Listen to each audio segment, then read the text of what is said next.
Hello friends, welcome to my mini vlog. तर हा vlog आहे रविवारच्या दिवशीचा आहे। तर सकाळी नाश्त्याला मी बेसन ढोकला बनवलं होतं मस्त। तर ढोकला बनवण्यासाठी मी 3 वाटी बेसन घेतलं आहे।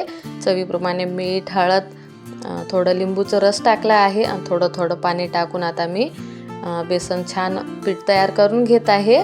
तर एकदम पातळ पण नाही, एकदम घट नाही, मस्त अशा प्रकारे मी बॅटर तयार करून घेतलं आणि 10 मिनिट रेस्टला ठेवलं। 1 चम्मच बेकिंग सोडा टाकत आहे, इनो पण टाकू शकतो।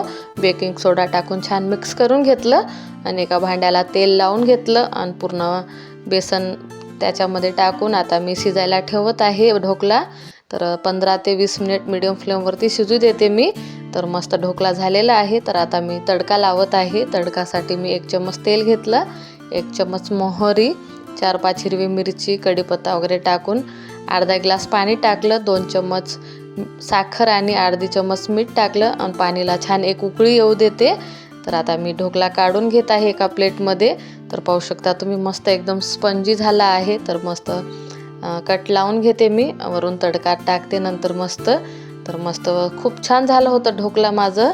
तर मस्त पूर्ण तडका टाकून मस्त आता गरम गरम आम्ही नाश्ता करतो। चला मंडळी, बाय।